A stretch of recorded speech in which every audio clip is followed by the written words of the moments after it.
Tunggu dulu, kau baru nanti mendengar saya beritahu. Kok cara begitu? Ini kantor, Bung. Jangan kau pikir Kabupaten Padang Lawas di sana kantor seenakmu. Ini kantor masyarakat, Pak. Tapi saya gubernurnya. Saya ini pemimpin Bapak. Terserah kami mau memilih aku atau tidak. Kamu jangan bantah. Mau bubar enggak? Bubar. Kalau enggak, saya usir Bupati Klen nanti.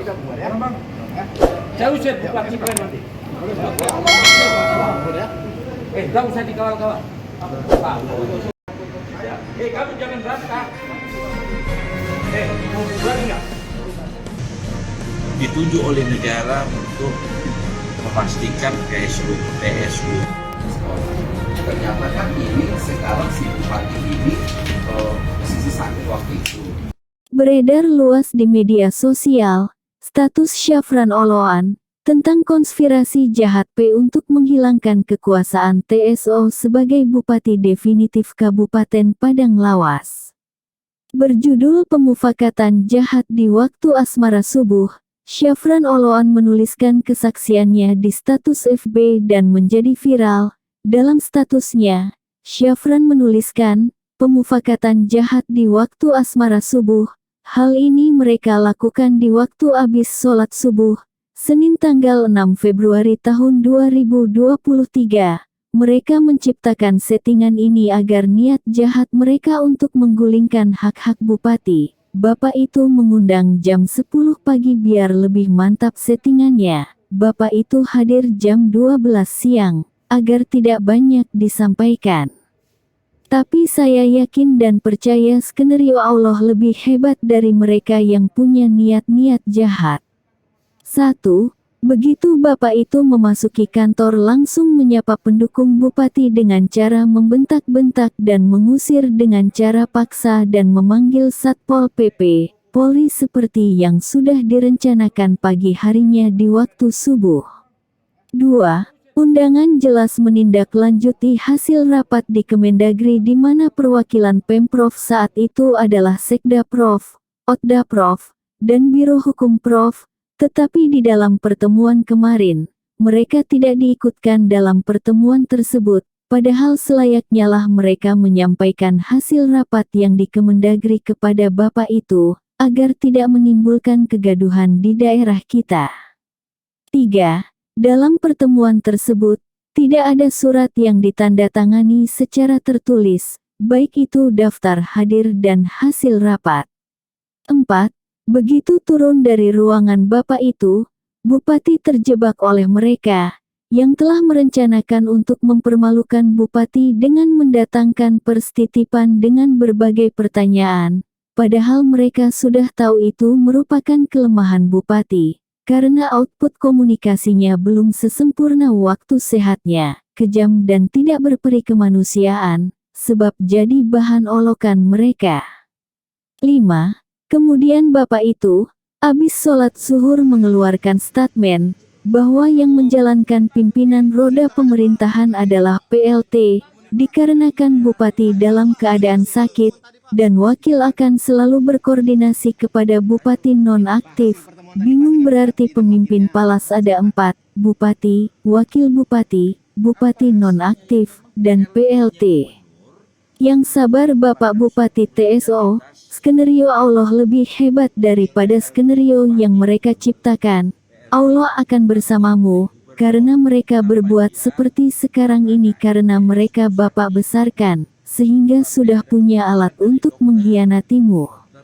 Insya Allah akan indah pada waktunya, karena kekuasaan gubernur tidak lebih hebat dari Mendagri. Tulis Syafran Oloan dalam statusnya.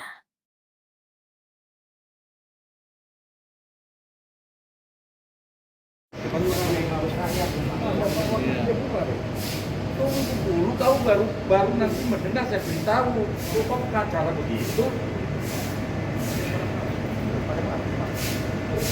Ini kantor, Bung.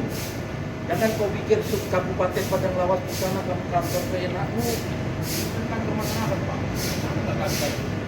tapi saya gubernurnya. Nah itu kan bapak. Terserah kami mau memilih aku atau tidak. Kamu jangan bantah. Mau bubar nggak? Bubar. Kalau nggak saya usir bupati kalian nanti. Saya usir bupati kalian nanti.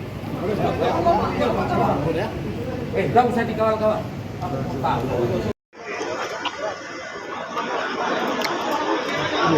Video dah.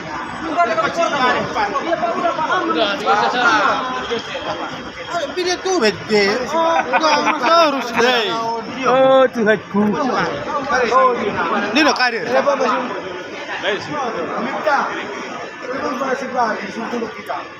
Telepon le so mulak kita. At cuma itong warga negara RI sa Kotsino ibisa di Indonesia. Asal ang may kamya dito na mga oni.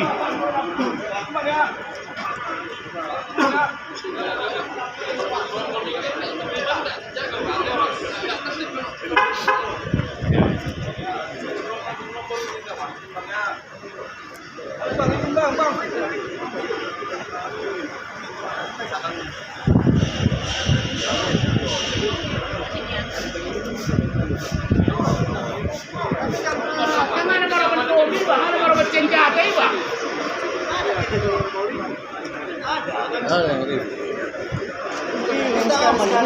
Sarap na China ibisa dito.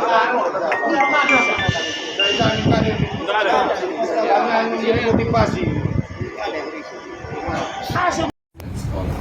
Ternyata kan ini sekarang si bupati ini posisi sakit waktu itu. Waktu itu dia sakit pada saat itu keluarlah SKPLT, dia sampai dengan menyatakan bupati sehat kan tidak. Sekarang sudah saya melaksanakan tugas. Artinya SK-nya dia sebagai bupati kan belum pernah dicabut. Bentar ya. Bentar dulu. Nomor SK-nya belum dicabut, ya kan? Kalau SK-nya dicabut berarti masih berlaku SK dia sebagai jadi bupati. Kalau ada SK dari gubernur yang menyatakan dia PLT, artinya itu kan tidak penegakan hukum itu kan tidak jelas. Batas hukum itu kan bahwa dia masih kepala daerah definitif sampai kapan. Kalau dia sakit, ya tadi dikatakan dia sembuh, masih melaksanakan tugas. Seperti itu. Jadi nggak persoalan yang lain ada politik, jangan dibawa ke politik dari aspek pendekatan hukumnya dulu. SK-nya dia pegang belum dicabut, jadi dia masih sah jadi bupati. Ya, itu aja. Itu dari kami. Ya, terima kasih Pak. Ya. Persoalan ada di belakang itu dengan itu kita nggak apa namanya tidak campur ke sana. Kalau memang itu dinyatakan tidak apa umpamanya si PLT-nya itu menurut kami kan sifatnya penugasan itu kan. PLT itu kan penugasan, ya kan? Penugasan sampai penugasan sampai kapan? Sampai dengan dia menyatakan dia melaksanakan tugas. Kalau sudah melaksanakan tugas berarti kan dia sudah itu prinsipnya kita seperti itu. Kita dari pendekatan hukum seperti itu. SK-nya masih ada, masih dia pegang, dia masih ada. SK-nya dia sudah masih tetap jadi bupati, ya. Nanti sepanjang SK itu dia dicabut, dia sah secara sah. Masalah praktek di lapangan ada juga kan. Jadi etika, tapi benar tadi disampaikan dipanggil tidak datang etika pemerintahan beda lagi ya. Etika pemerintahan itu sebenarnya kalau saya punya anak buah, saya panggil tidak datang 1 kali 2 kali kan berarti kan kita lakukan pembinaan kan seperti itu.